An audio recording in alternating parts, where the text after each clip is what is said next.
I had been a waitress for 6 months, and I had never refused an order, not once. But the night I looked at table 9, something in my chest went cold. 4 people, laughing, celebrating something, champagne already poured, and I knew, I don't know how, but I knew that if I brought them their food, someone at that table wasn't going to make it home tonight. My manager told me to serve them. I said no. He got in my face in front of the whole restaurant and told me I was done. I still said no. Nobody understood why. Not yet. Before I keep going, I just want to say, if you're the kind of person who notices things other people miss, who's been told to just do your job and stop overthinking it, stick around. I put a story like this up every week about people who saw what nobody else could see and paid for it before anyone believed them. If that sounds like you, or like someone you know, hit subscribe. It helps more than you'd think. Okay, back to that night. I should probably start from the beginning because none of it makes sense without the beginning. My name is Mia. I was 23, and I had been working at Basilico for about 6 months. It's not a fancy place, but it tries to be. White tablecloths, candles in little glass jars, a wine list that is longer than the menu. The kind of restaurant where people come to celebrate things, anniversaries, promotions, engagements. I like that about the job, actually. You get to stand a few feet away from the best nights of people's lives. I wasn't the best waitress there. I want to be honest about that. I was slow with the computer system. I mixed up orders sometimes. I once brought a woman decaf when she very specifically asked for regular, and she did not let me forget it. My manager, Gary, used to say I thought too much for the job. He meant it as a criticism. He'd say it while I was double-checking an order or reading a ticket twice before I put it in, and he'd say it in this tone, like I was overcomplicating something simple. Bring the food, smile, refill the water, move on. That was the whole job, as far as he was concerned. Gary had managed that restaurant for 11 years. He knew every regular by name, knew which tables tipped well and which didn't, knew exactly how long a table of 4 should take from appetizer to check. He ran the floor like a machine, and most nights it worked. He wasn't a bad man. I want to say that clearly because it would be easy to make him the villain of this story, and he wasn't. He just believed all the way down that he'd seen everything there was to see in that dining room. 11 years will do that to a person. It makes you sure. The night it happened was a Thursday. Thursdays were usually slow, which is maybe why I remember every detail so clearly. There wasn't much else competing for my attention. Table 9 was a corner booth, tucked slightly away from the rest of the floor. Good for privacy, which is why people request it, for the occasions where they don't want to be watched too closely. 4 people, 2 men, 2 women, well-dressed, but not in a showy way. The kind of clothes that are expensive because they are plain and fit right, not because they say anything. I brought them water and bread and took their order, and everything was completely normal. Completely. Except there's this thing that happens to me sometimes, and I didn't have a name for it back then. I do now, sort of, but I will get to that. It's not a feeling exactly. It's more like, you know how sometimes you walk into a room and something's off and you can't say what, but your whole body just quietly disagrees with being there? It was like that, except it wasn't the room. It was one specific thing about that table that my eyes kept sliding past without landing on. I stood at the little service station by the kitchen door, punching their order into the computer, and I kept looking back over at them. Gary noticed. He always noticed things like that because he thought staring at tables meant you weren't focused on your side work. "Everything okay at 9?" he asked me. "Yeah," I said. "Fine." And it was fine. That is the maddening part. Nothing was wrong. The 2 men were talking business. Something about a deal closing. papers being signed on Monday. One of the women was showing off a ring, not an engagement ring, a new ring, the kind you buy yourself when something good happens. There was a bottle of champagne already open at the table, poured before I even took their food order, which happens sometimes when people are celebrating and don't want to wait. I brought their appetizers out: bruschetta, a caprese, calamari. I remember the calamari because one of the men made a joke about it being rubbery at his last restaurant and thanking me for bringing real food, normal, warm even. They were nice people. I want that to be clear too. Nobody at that table was cruel or suspicious acting or doing anything a person would flag if you asked them to describe a red flag. There was no red flag. That is what I couldn't explain to Gary later, and it's what I still struggle to explain now. There was no red flag. There was just this quiet, cold certainty, sitting in my chest like a stone I had swallowed without noticing. I went back to the kitchen to check on their entrees, and I stood there for a second longer than I needed to, just breathing, trying to talk myself out of whatever this was. I told myself I was tired. I told myself I had had a weird day. My landlord had raised my rent that morning, and I had been stressed about money, and stress does strange things to your head, makes you see problems where there aren't any. I told myself all of that, and none of it worked because the feeling didn't move. It just sat there, waiting. The entrees came up: steak for one of the men, medium rare, salmon for one of the women, a pasta dish for the other man, and for the woman with the new ring, chicken. Nothing unusual, nothing that should have made my hands go cold when I picked up the tray, but they did. I stood at the pass, looking down at 4 plates of completely ordinary food, and I could not make my body walk them over to that table. I don't know how else to describe it. It wasn't fear exactly. It was more like my legs simply refused the instruction, like some part of me that doesn't use words had already run the numbers and come back with an answer my mouth couldn't yet explain. The expo, a line cook named Danny, noticed me just standing there. "Mia, table 9's getting cold," he said, not unkindly. "Just a fact. Food doesn't wait." "Yeah," I said. "1 second." I picked up the tray. I made myself walk toward the dining room, and I got about halfway there. I could see the table. I could see the 4 of them laughing at something, the ring catching the candlelight, and I stopped again, right there in the middle of the floor, tray in my hands, in front of God and everyone. Gary saw me stop. Of course he did. He was already walking over before I had even fully processed what I was doing. "What's going on?" he said, low enough that the other tables wouldn't hear, but his jaw was tight. And I said the only true thing I had.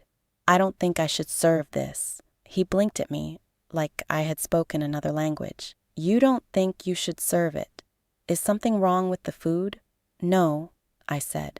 "The food's fine." "Then what?" And here's the part I still don't have a clean answer for, even now, even after everything that happened afterward. I looked at him, tray shaking slightly in my hands, and I said, "I don't know yet, but something's wrong at that table, and I don't think I should bring this over there." Gary looked at me for a long moment. Then he looked over at table 9, 4 relaxed, happy, well-dressed people having a completely unremarkable dinner. And then he looked back at me like I had just told him I could see ghosts. "Mia," he said, "give me the tray." I didn't move. "Give me the tray," he said again, quieter this time, which was somehow worse than if he'd yelled. "You are not doing this in the middle of my dining room." I held on to it. I don't fully know why, except that some part of me understood that the second that tray left my hands, whatever was about to happen was going to happen anyway, and I would just be the person who'd handed it over. "I can't," I said. That is when his voice changed.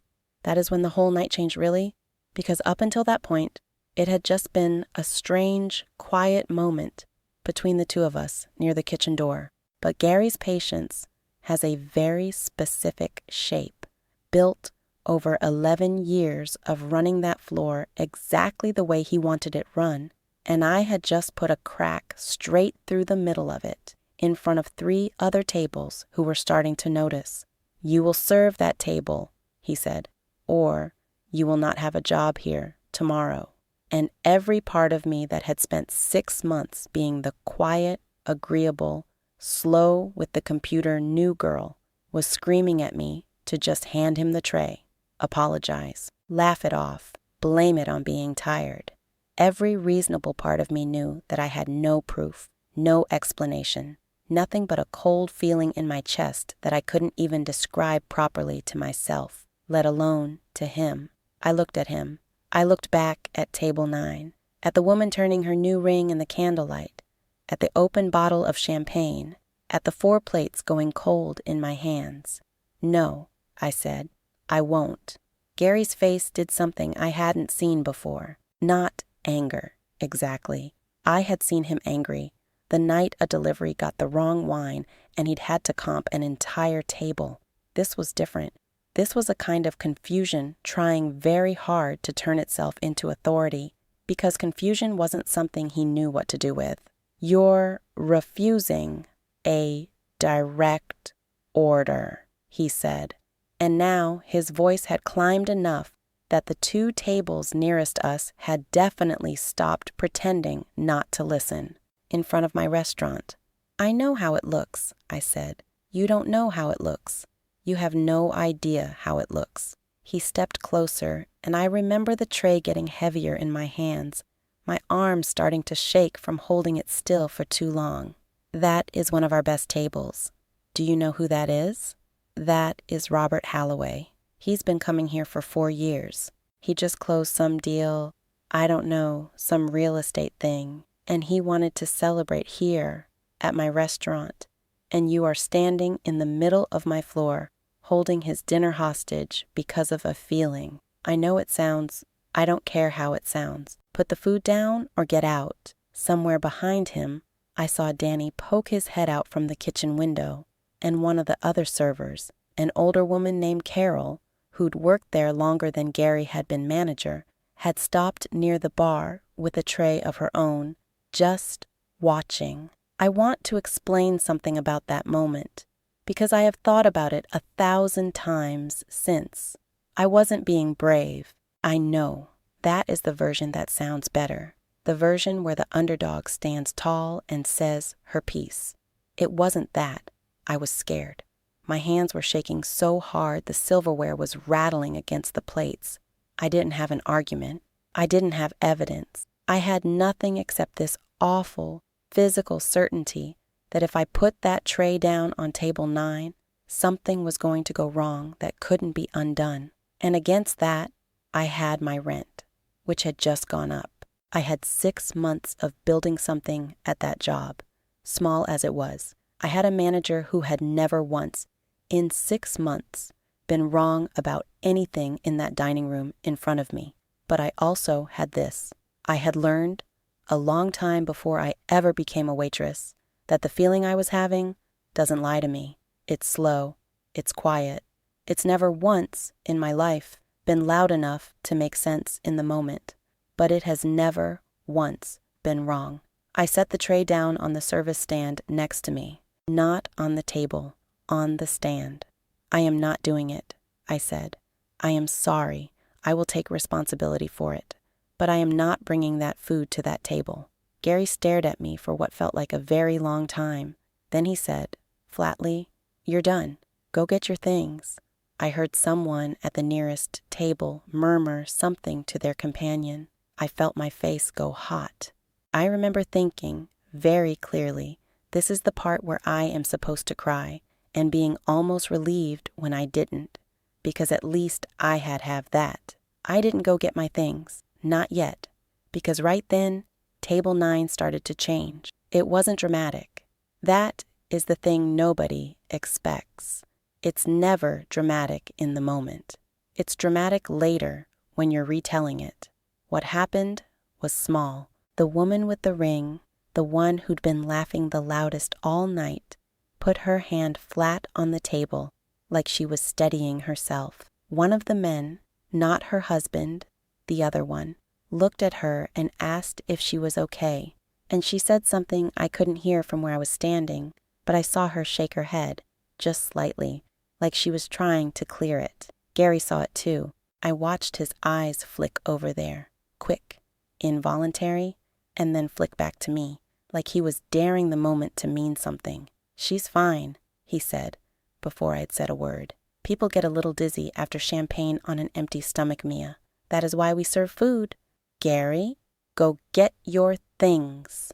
I didn't move, and this is the part I need you to sit with for a second, because I think about it more than almost anything else in this whole story. I had two choices standing there. I could walk away, go to the back, get my apron off, collect the $70 in tips I had in my pocket, and let this become somebody else's problem, somebody else's table, somebody else's night. Or I could stay, with no job left to lose, and just watch. I stayed. I want to ask you something, actually, before I keep going, because I think a lot of you have been here too, in some version of this. Have you ever known something was wrong before you had any proof at all? Before anyone else could see it? Before you even had words for it yourself, and you just had to sit there holding it, waiting to find out if you were right or if you had humiliated yourself for nothing? I had loved to hear about it in the comments, genuinely. I read every one of them, and honestly, this story only makes sense if you've lived some version of it yourself. The woman at table 9, I didn't know her name yet. I had only heard him call her Han earlier when he handed her the wine list, put her hand to her throat, not dramatically, just briefly, the way you do when you swallow wrong. Her husband, if that is who he was, kept talking about the deal, still mid-sentence, still not looking at her. I watched her reach for her water glass. Her hand was slightly unsteady. She took a sip, set it down, and pressed 2 fingers to her collarbone like she was checking her own pulse without quite realizing she was doing it. Carol, the older waitress, had drifted a little closer without seeming to move at all, the way people who've worked a floor for 20 years can cover 10 feet without ever looking like they left their spot. She caught my eye for just a second. She didn't say anything, but she didn't look away either. "Mia." Gary's voice had an edge of something now that wasn't quite anger anymore. It was the sound of a man who very badly wanted the next 10 seconds to prove him right. "I am not going to ask you again." And that is when the woman at table 9 made a small sound. Not a scream, not dramatic, just a short, strange intake of breath, and put both hands flat on the table, like she needed it to hold her up. Everything happened at once after that, but it happened in that strange, slow-motion way that only makes sense afterward, when you're putting the pieces back together in order. The woman's hands were flat on the table. Her breathing had changed. Shallow, fast. The kind of breathing that doesn't look like much from 6 feet away, but looks like everything from 3. Her husband turned to her now, finally, mid-sentence, still hanging in the air, and said her name. I heard it for the first time. "Diane. Diane, you okay?" She didn't answer right away. She looked at him like she was trying to figure out how to translate something into words, and the words weren't coming. Gary had gone still beside me. I want to be fair to him here, because this is the part of the story where people usually want him to keep being stubborn, keep being wrong, so the ending feels earned. That is not what happened. The second he actually looked, really looked, not looked to prove a point, something in his face changed too. 11 years on that floor had taught him to read a room from across it, and what he was reading now didn't match anything he'd told me 30 seconds earlier. "Diane, look at me," her husband said, and his voice had dropped the celebratory ease it had all night. "Diane." She turned her head toward him, slow, like her neck weighed more than it should have. Her lips looked strange, not blue exactly, not yet, but pale in a way that didn't belong on someone who'd been laughing 5 minutes ago. I don't remember deciding to move. I just remember that I was already walking toward the table, and Gary was right behind me, and whatever he'd been about to say to me a moment ago had evaporated completely, replaced by something much more urgent than my employment status. "Ma'am," I said, crouching slightly next to her chair, "can you hear me?" She nodded, but it was the kind of nod that doesn't commit to anything. Her hand went to her throat again, pressing like she was trying to physically locate whatever was wrong with her by touch. "Is she choking?" the other man at the table asked, half standing. "No," I said, and I don't know how I knew that except that choking looks different. Choking is frantic, hands at the throat in a specific universal panic, eyes wide with a very particular kind of terror. This wasn't that. This was slower, duller. Diane's eyes had gone a little unfocused, like she was looking at something just past all of us. "Diane, did you eat something? Are you allergic to anything?" her husband asked, gripping her arm now. "No," she managed, the word thick in her mouth. I feel..." She didn't finish the sentence. Her head tipped slightly to one side, and if her husband hadn't caught her shoulder, she would have slid sideways out of the booth. That was when the whole dining room actually noticed. Up until that point, it had been contained. A strange little cluster of tension around table 9 that the rest of the restaurant had mostly missed, wrapped up in their own conversations and bread baskets. But the sound of a chair scraping back hard, a man's voice saying his wife's name 3 times in a row with rising panic, that carries. Every head in the place turned.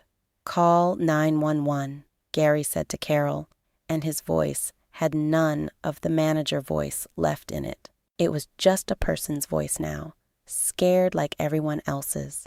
Carol already had her phone out. She must have grabbed it the second she registered what she was looking at. I stayed low next to Diane, and I did the only thing I actually knew how to do in that moment, which was pay attention. I looked at her face, her color, the way her breathing had gone from fast and shallow to something almost too slow, too far apart. I looked at the table, the champagne glasses, the bread, the bruschetta plate, mostly finished, the calamari, half eaten, her chicken, barely touched.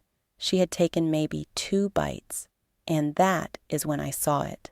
Not all at once, not like a lightning bolt, more like a shape slowly resolving out of fog, the way you stare at one of those pattern images, until suddenly the picture jumps out and you can't unsee it. It was the champagne, not the champagne itself, the bottle. It had been sitting on the table since before I had even taken their order, already open, already poured, cooling in a little bucket of half-melted ice by the time I got there. I remembered thinking, vaguely, when I first approached the table, that it was strange they'd started drinking before ordering food. But plenty of people do that when they are celebrating, and I hadn't thought about it again. I looked at the bucket now. There was a second bottle in it, unopened, label facing out. Champagne, same brand. But the one that had already been poured, the one everyone had been drinking from for the better part of an hour, its label was slightly different, not obviously, not in a way you'd catch unless you were already looking hard, unless something in your gut had already told you to look.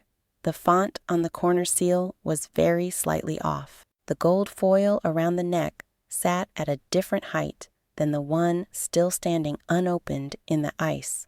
I didn't understand yet what that meant. I want to be honest about that.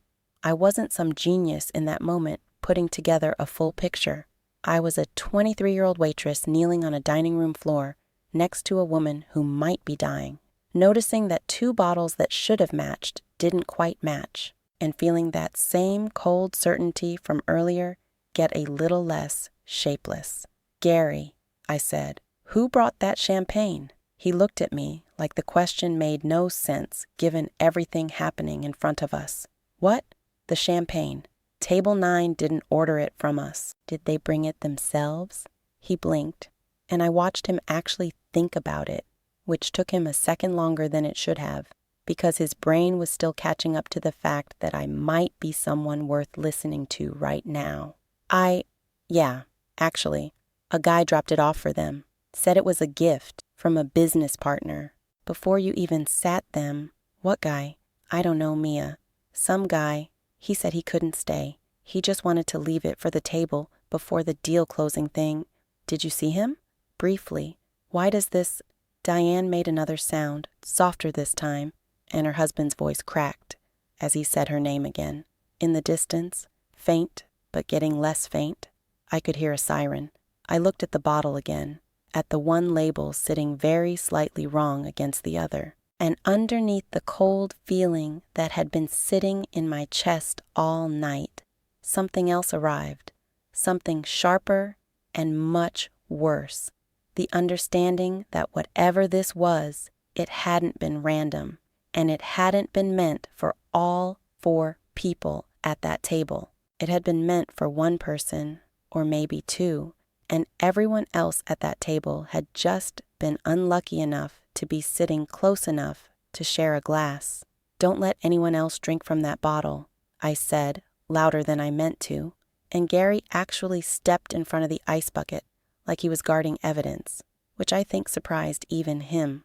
The paramedics came in fast, 4 minutes, maybe 5, though it felt like 20.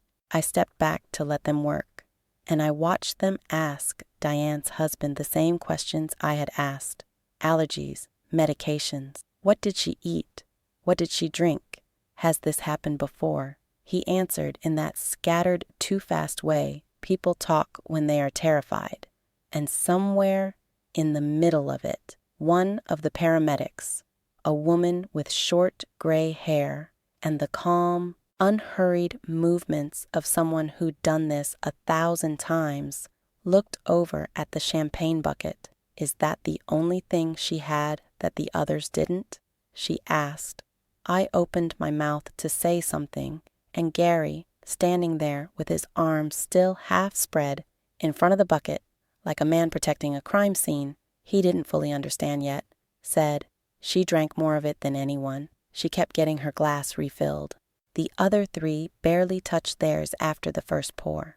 I hadn't noticed that detail myself, but of course he had. 11 years of watching tables meant he tracked things like refills without even trying, the way I tracked cold feelings in my chest without knowing what they meant. It was strange, in that moment, realizing that his instincts and mine weren't actually opposites.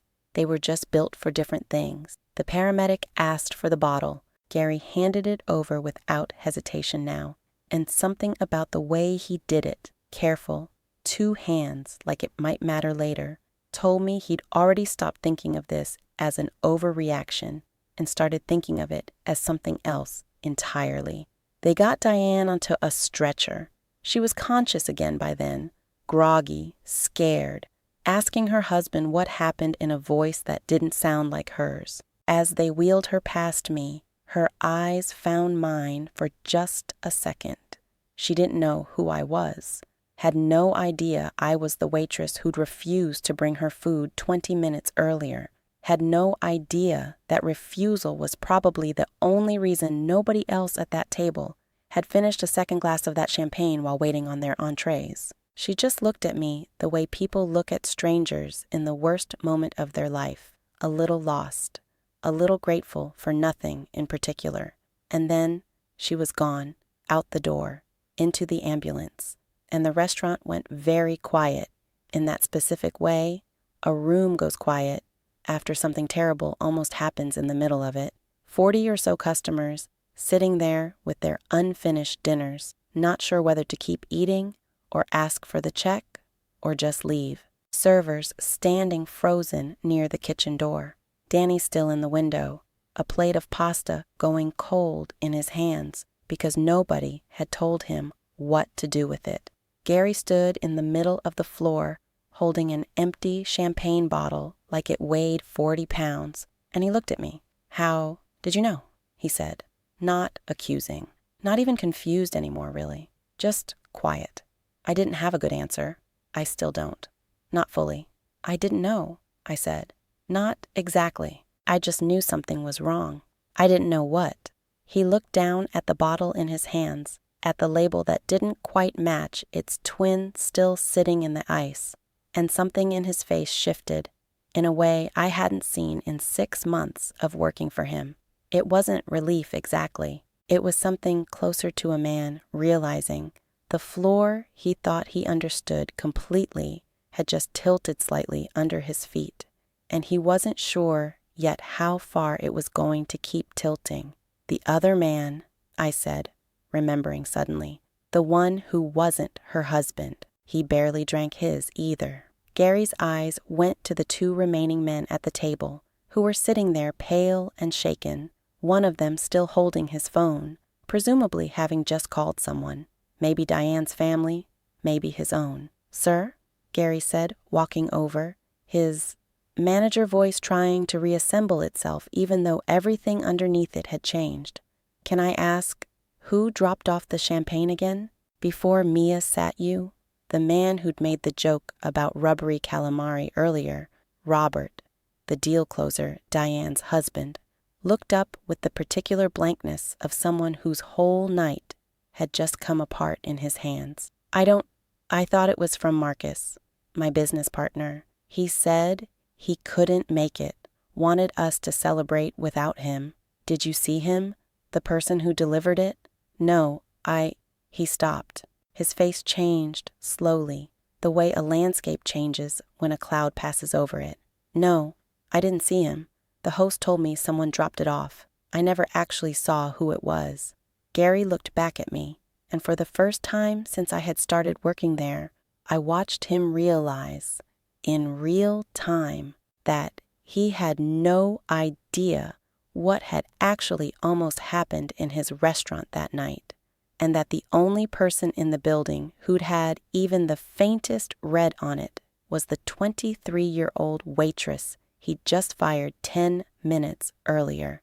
Gary did not say anything else for a long moment. He just stood there, holding that empty bottle, looking at the 2 men still seated at the table, and I could see him working through something that 11 years on that floor had never prepared him to work through.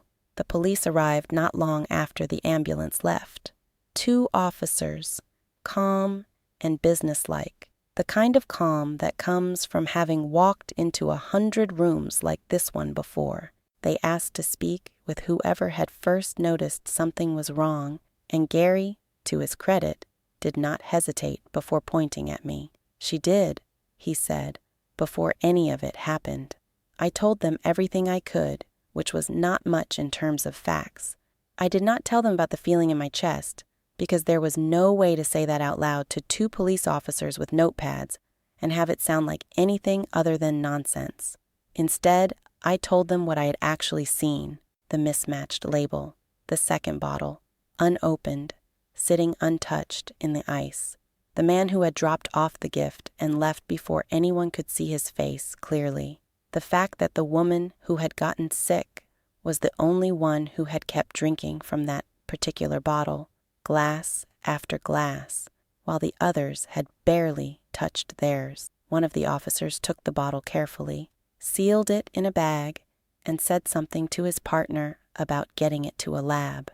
I remember him asking me, almost as an afterthought, why I had refused to bring the food out in the first place, since none of what I described had happened yet at that point. I did not have a good answer for him either. I said something about a bad feeling, and he wrote it down without much reaction. The way people write down things they do not know what to do with.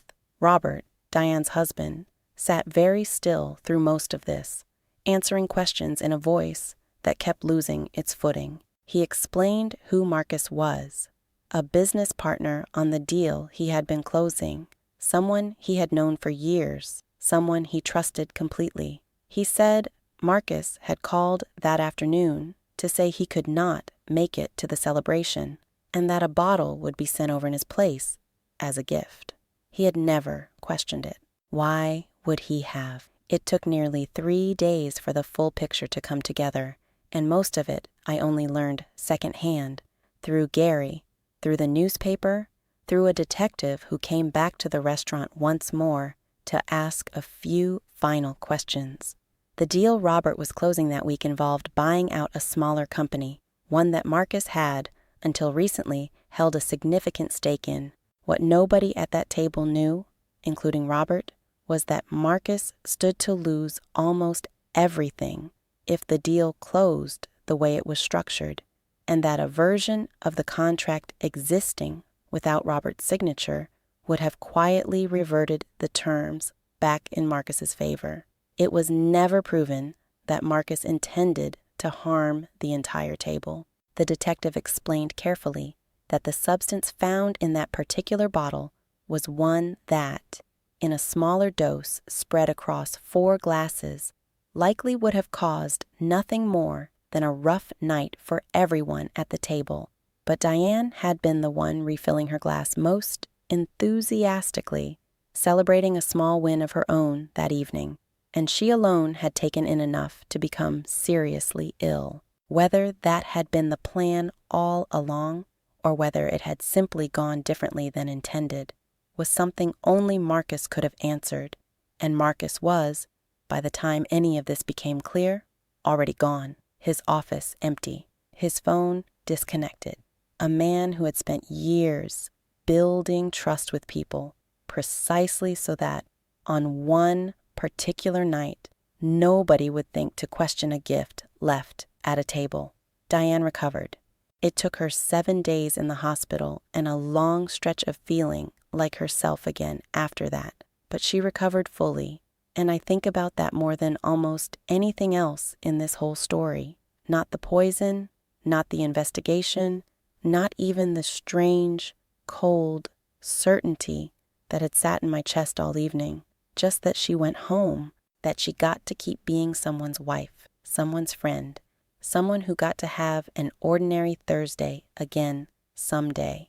Gary called me 2 days after it happened. I almost did not answer because I still had not fully processed what had gone on between us. The way he had stood in front of the whole restaurant and told me I was finished. The way I had stood there holding a tray of food I refused to serve, but I answered. He did not apologize right away. I want to be honest about that too, because it would be easy to tell this story as though he broke down and admitted he had been wrong the moment the ambulance pulled away, and that is not what happened. What happened was quieter than that. He asked me how I was doing. He asked if I needed anything, and then, after a long pause, he said something I did not expect. "I have run that floor for 11 years, he said. I thought I knew everything that walked through that door before it even sat down. I did not think there was anything left for me to miss. I did not say anything, because I did not know what to say to that.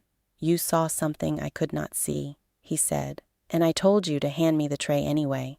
I told him it was fine, because it seemed like the thing to say, but he stopped me. It is not fine, he said. I want you to know that if you want to come back, your job is there. But I also want you to know that whatever that was, whatever you noticed, I am not going to pretend I understand it. I just know I was wrong to assume you did not."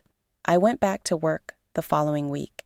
It was strange at first, walking back onto that floor, past table 9, which had been reset with a fresh tablecloth, as though nothing had happened there at all. A few of the regulars had heard some version of the story, filtered through gossip and rumor, and they looked at me a little differently for a while, though nobody made a scene about it. That was never really the point, and I think I would have hated it if they had. Gary changed in small ways that nobody but me would probably have noticed. He stopped correcting me when I paused a little too long over a ticket, checking something twice. He stopped telling me I thought too much for the job. Once, a few weeks later, a new server made a mistake with an order, and I watched Gary take a breath before responding.